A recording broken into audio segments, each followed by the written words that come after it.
গুনাহগার মুসলমান আল্লাহ শাস্তি দিবে অথবা শাস্তি দিবে না, ক্ষমা করবে। কার ইচ্ছা? আল্লাহর ইচ্ছা। জান্নাতে যাবে, শাস্তি পেয়ে হলেও যাবে। আর বেঈমান গুনাহগার, কাফের গুনাহগার, মুশরিক গুনাহগার, ওর জান্নাতে যাওয়ার কোনো অবকাশ নেই। সলাত, নামাজ যে মধ্যখানের অন্তরায়, নামাজ যে মধ্যখানের অন্তরায়, এটা ওকে আমরা বুঝাইতে ব্যর্থ হয়েছি। ও সলাতকে সাপ্তাহিক অনুষ্ঠানে পরিণত করেছে। ও পাঁচতলা মসজিদ এজন্য করেছে কারণ জুমায় জায়গা দেওয়া যায় না, ফজরের জন্য করেনি। ধিক্কার এমন পরিকল্পনাকারীর উপর। আমি জামশেদ মজুমদার বলি, সেই মনি লজ্জা পাও তুমি। আমি ব্যক্তিগতভাবে বলি, লজ্জা পাওয়া উচিত তোমার। পাঁচতলা মসজিদ তুমি ফজর, জোহর, আসর, মাগরিব, ইশা 5 ওয়াক্ত নামাজের পরিকল্পনা করে করনি, শুধু জুমার নামাজকে পরিকল্পনা করে করেছো। তুমি সলাতুল জুমাকে সাপ্তাহিক অনুষ্ঠান, রীতির আওয়াজে পরিণত করেছো। তুমি সলাতকে সপ্তাহের এক ওয়াক্তে গিয়ে ঠেকিয়েছ। সলাত মুসলমান ও কাফেরের মধ্যে পার্থক্য বুঝাইতে অক্ষম হয়েছে তুমি। মসজিদের সভাপতি, তুমি নিজেই তো সলাত আদায় করো না। সত্যি কথা বলেন, যারা নামাজ পড়েন নাই তারা তো পড়েন নাই, যারা নামাজ পড়েন তারা একটু হাত তোলেন তো। পড়েন সবসময়? আচ্ছা বলেন তো, টাইলস কি আপনার জন্য জরুরি নামাজ পড়ার জন্য? Fan, AC? যারা সলাত আদায় করে এত দরকার না, মানে হইলে ভালো, গরম লাগে, ফ্যান চললে বাতাস লাগবে, নালে ঘামা যাবে একটু কিন্তু। কার্পেট হইলে ভালো, নালে ওই যে সিরামিক শক্ত অথবা ফ্লোর শক্ত, হাঁটু অথবা ওই যে পায়ের, এটাকে কি বলে ভাই, পায়ের যে জায়গাটার নাম কি বলে?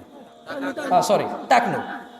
তো টাকনু, এই হাড্ডিটা নালে কালো হয়ে যাবে ফ্লোর, এই তো একটু ব্যথা লাগবে, দীর্ঘদিন নামাজ পড়লে আস্তে আস্তে কালো হয়ে যাবে এটা, ওই চাপ খেয়ে এই তো। আর কি, কার্পেট দিলে একটু আরাম লাগে। সলাত আদায়কারী কি কার্পেটের অপেক্ষা করে? ফ্যানের অপেক্ষা করে? শীত গরম বোঝে না। কার জন্য এই সুন্দর না, কার জন্য এই সুন্দর সুন্দর মসজিদগুলো বানিয়ে রাখেন? শুধু জুমার সালাত আদায় করার জন্য। মুসলিমদের টাকা অপচয় করা ছাড়া কিচ্ছু না। বানান, আল্লাহ তৌফিক দিকে একসময় ভরে যাবে ইনশাআল্লাহ। কারণ দিন অনেকের কাছেই স্পষ্ট এখন, মাশাআল্লাহ। আমি এতটুকু বলতে পারি, আজকের দিনের মুরব্বীরা, আজকের দিনের যুবকদের অনেক ভুল দেখে। এগুলো হচ্ছে টেকনোলজি, মানে ওদেরকে দ্রুত করে দিছে। ওদেরকে কি করে দিছে? ফাস্ট করে দিছে। এছাড়া মুরব্বীদেরকে যদি আমি বলি, বুকে হাত দিয়ে সত্য কথা বলেন তো, আপনার যুগের যেই জোয়ান পোলাপান ছিল, এখনকার যুগের পোলাপান কি অনেকেই দাঁড়িয়ে রাখে না? বলবে যে হ্যাঁ, আগের তুলনায় এখন অনেক বেশি রাখে। এখন অনেক ছেলে পেলে, অনেক পয়সাওয়ালার ছেলে পেলে, অনেক স্মার্ট ঘরের ছেলে পেলে, অনেক জেনারেল ছেলে পেলে 5 ওয়াক্ত নামাজ পড়ে দাঁড়িয়ে রাখে, মাশাআল্লাহ। এরকম আছে এখন অনেক মানুষ দিন শিখতে চায়। একটা সময় মাহফিলে এত মানুষ, এটা কল্পনা করা যেত, মুরব্বীরা যারা আছেন, করা যেত না। এখন মানুষ চায়। আমার বক্তব্য 33 হয়ে গেছে, যেহেতু আপনারা বিরক্ত হন নাই, আমি আর 7 থেকে 8 মিনিট কথা বলে যাব।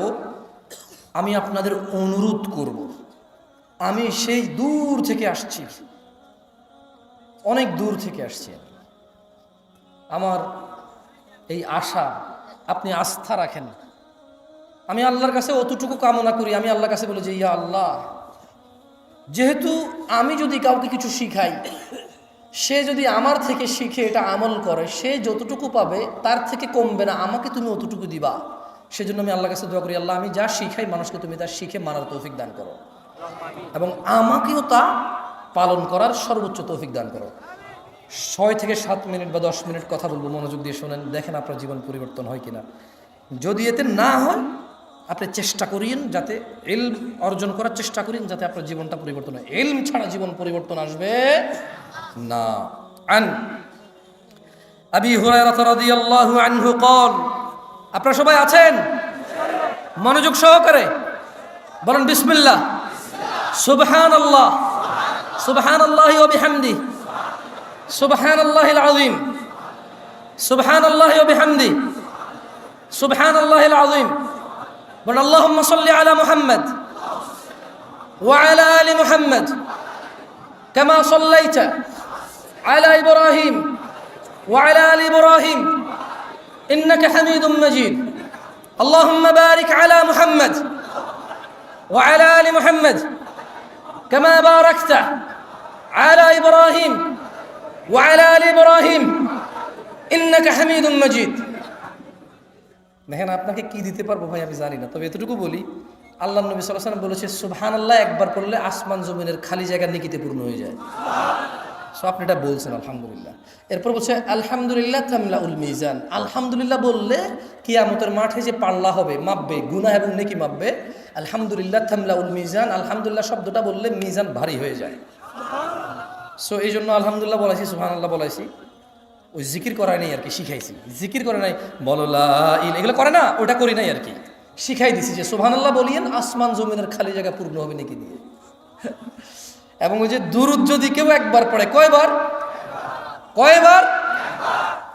10 বার রহমত নাজিল হবে। কয়বার? সরি, 10টা রহমত। কয়টা?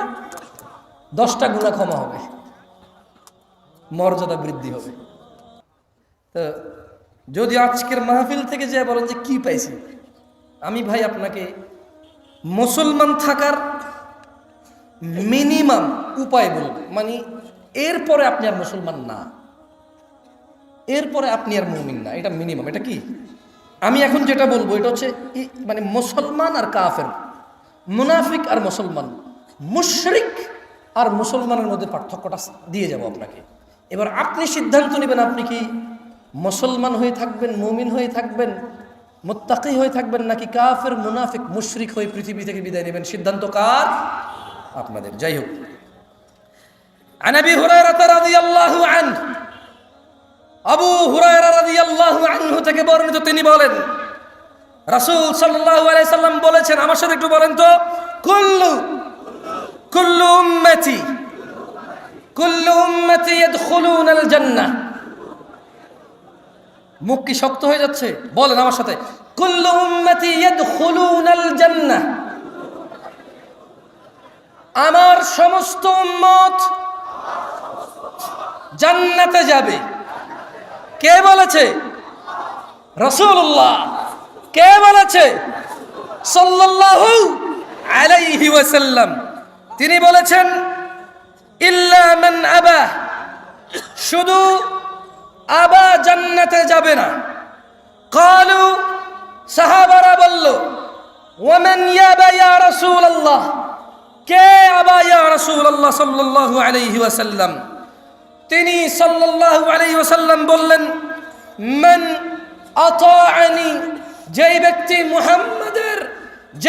মুহাম্মদ সাল্লাল্লাহু আলাইহি সাল্লামের অনুসরণ করে, দাখালাল জান্নাহ, সে জান্নাতে যাবে। ওয়ামান আসানি, আর যে ইবাদতের ক্ষেত্রে নেকির জন্য, কল্যাণের জন্য, মুক্তির জন্য কোন ইবাদত করে অথচ আল্লাহর নবীর পক্ষ থেকে সাব্যস্ত নয়, সেই হচ্ছে আবা, সেই জান্নাতে যাবে না। আপনি সালাত শেষে দোয়া করবেন, মুনাজাত করবেন, এটা আপনার আর আপনার রবের সর্বোচ্চ আপনার নিরাপত্তা, যে আপনি কার কাছে হাত তুলেছেন, কার কাছে দিবে কে, কবুল করবে কে, কার কাছে চাইবেন, চাওয়া উচিত কার কাছে। তাহলে আপনি নামাজ শেষে হাত তুলবেন কার কাছে? কিন্তু আপনি একা তুলবেন নাকি আপনি ইমাম সাহেব সবাইকে নিয়ে সম্মিলিতভাবে তুলবেন? আর ভাই জবাব জিজ্ঞেস করতেছি না ভাই, শুনুন, আমি জিজ্ঞেস করবো, ভেজাল লাগাইন না ভাই, এমনিতে ভেজাল শেষ নাই। কি বলি আগে দেখেন, আগে কি বলি দেখেন। আমি আগেই বলছি, আপনি কিছু বললে যায় আসে না, আমি বলতে উঠছি তো, আমি যখন আপনার থেকে বলানো লাগবো আমি নিজে আপনার বলে বলাবো ইনশাআল্লাহ। কেমন? একটু নিরাপত্তার বোঝেন ভাই, যাইতে হইব তো নিরাপত্তা, বুঝছেন? কোনি যদি আবার বোঝেন না, মায়ের খাবো নাকি এখন ভাই? অদ্দুর মানে সাহস এখন আমার হয় না যে মায়ের খাবো আর বলবো না, দরকার নাই ভাই, বাইসে থাকলে বহুত কথা কইতে পারবো ইনশাআল্লাহ, বোঝেন নাই? তো আমি ইমাম সাহেবকে বলবো, ইমাম সাহেব, আমি এলাকার মান্যগণ্য মানুষকে বলবো, মান্যগণ্য সাহেব, আমি এলাকার দিন প্রিয়, ইসলাম প্রিয় ভাইকে বলবো, ভাই সলা ইবাদা, দোয়া ইবাদা। সলাৎ শেষে আপনি নিজে দোয়া করবেন নাকি সবাইকে নিয়ে দোয়া করবেন, এটা হাদিস থেকে সলভ করেন, এটা আমি অনুরোধ করব। সহিহ সুন্নাহ দিয়ে এটা সলিউশন করে ফেলেন। আপনি সিদ্ধান্ত নেবেন তো, আল্লাহ আপনাকে স্বাধীনতা দিয়েছেন। আল্লাহ বলছে ইন্না হাযিহি তাযকিরা, এই কোরআনুল কারীম হচ্ছে উপদেশ। ফামান শাআ ইত্তাখাযা ইলা রাব্বিহি সাবিলা, তোমাদের মধ্যে যার খুশি স্বাধীন আছো, এটাকে অবলম্বন করবা।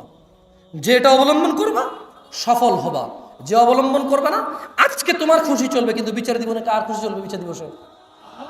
শুধু এটা মাথায় রেখে কাজ করিয়েন। তো আল্লাহ নবী সাল্লাল্লাহু আলাইহি ওয়াসাল্লাম বলেন যে কুল্লু উম্মতি ইয়াদখুলুনাল জান্নাহ, আমার সব উম্মত জান্নাতে যাবে আবা ছাড়া। বলল আবাকে ইয়া রাসূলুল্লাহ সাল্লাল্লাহু আলাইহি ওয়াসাল্লাম? বলল যে আতাআনি, আমাকে ইতাআত করে, আমাকে অনুসরণ করে ইবাদতের ক্ষেত্রে, আমি যা বলেছি করেছি তা করে, সে হচ্ছে আতা করে, আমাকে অনুসরণ করে। আর যে আমাকে অনুসরণ করে না সেই হচ্ছে আবা, সে জান্নাতে যাবে না। সালাতের গুরুত্ব নিয়ে দু চারটা কথা বলে আমি চলে যাব ভাই আমার, শুনেন।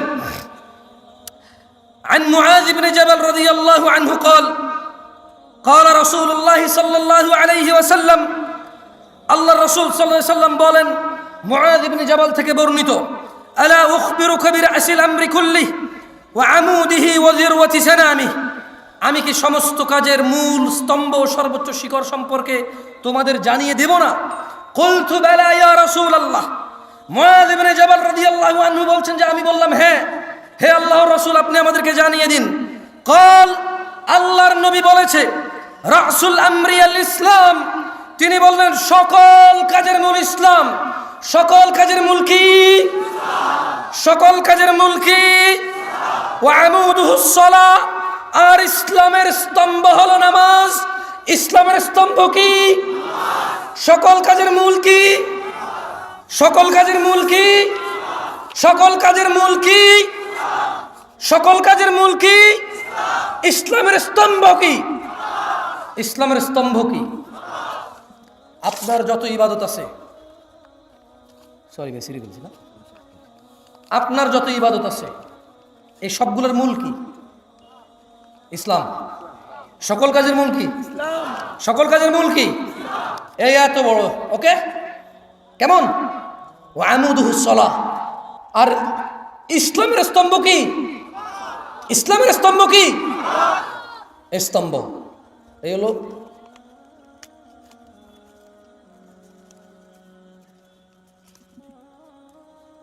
এটা কি আমি ধরে রাখা লাগতেছে?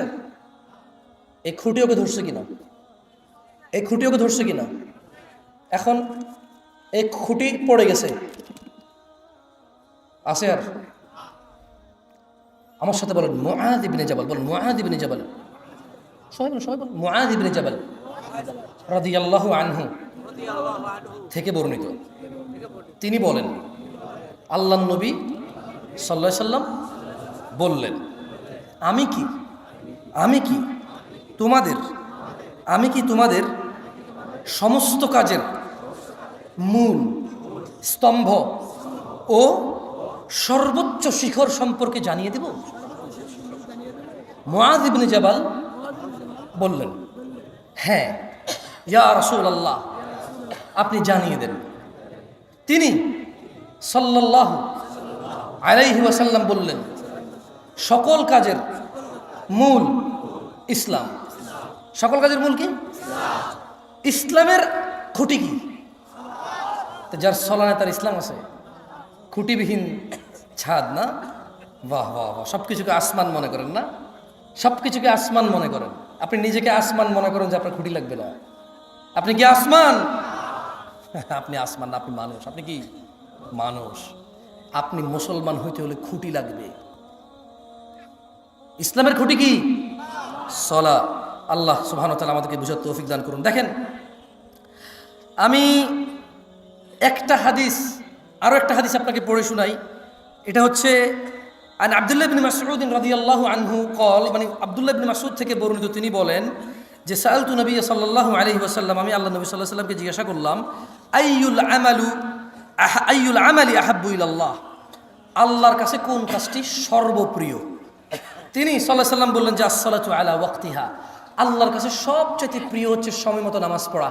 আল্লাহর কাছে সবচাইতে প্রিয় আমল কি? সময় মতো নামাজ পড়া। বলেন আসসালাতু, জোরে, আসসালাতু আলা ওয়াক্তিহা। আল্লাহর কাছে সব থেকে প্রিয় ইবাদত কি? আসসালাতু আলা ওয়াক্তিহা। সালাত মানুষের গুনাহের কাফফারা হয়ে যায় ভাই আমার। যাই হোক, আমি লাস্ট একটা হাদিস বলে আজকের বক্তব্য থেকে আমি বিদায় নেব ইনশাআল্লাহ। রাত অনেক হয়েছে, আমি জানি আপনারা 30 কিলোমিটার দূর থেকে এখানে আসছেন না? অনেকে 30-40 কিলোমিটার। আমি শুনছি একজন বলছে ভাই রংপুর থেকে আসছে। আমি জানি না এখান থেকে রংপুর করতে, আমি জানি না। এই যে ও তো হাত তুলল, রংপুর থেকে আসছে। আমি কষ্ট দিতে ইচ্ছুক নাই ভাই, আপনারা আমাকে ভালোবাসে আসছেন, আমার উচিত হবে না আপনাকে কষ্ট দেওয়া, কারণ আপনি আমাকে আল্লাহর জন্য ভালোবাসেন। আহাব্বুকুমুল্লাযী আহবাবতানি লাহ, আমিও আল্লাহর জন্য আপনাদের ভালোবাসি। দুইটা হাদিস বা একটা হাদিস বলে চলে যাব। দেখেন ভাই আমার, আন সাঈদ ইবনুল মুসাইয়্যিব রাদিয়াল্লাহু আনহু থেকে বর্ণিত। না কথা বলিয়েন না প্লিজ, একটা হাদিস স্যার, প্লিজ কথা বলিয়েন না। এইটা মানে আমি যে এতক্ষণ বলছি যে মুনাফিক মুশরিক হয়ে মরবেন নাকি মুসলমান হয়ে মরবেন, এই হাদিস থেকে বলছি আমি আসলে। যে সাঈদ ইবনুল মুসাইয়্যিব রাদিয়াল্লাহু আনহু থেকে বর্ণিত, তিনি বলেন আল্লাহর নবী সাল্লাল্লাহু আলাইহি সাল্লাম বলছে যে বাইনানা ওয়া বাইনাল মুনাফিকিন, আমাদের মুসলমানদের, আমাদের মুমিনদের, আমি আর আমার উম্মতের মধ্যে পার্থক্য হচ্ছে, আমি একটু ব্যাখ্যা করে বললাম আর কি, এভাবে উনি বলেন। উনি বলেছে যে বাইনানা আমাদের, ওয়া বাইনাল মুনাফিকিন মুনাফিকদের মধ্যে পার্থক্য হচ্ছে শুহুদুল ইশা ওয়াস সুবহ, ঈশার নামাজ আর ফজরের নামাজ উপস্থিত হওয়া। মুনাফিকরা উপস্থিত হতে পারে না।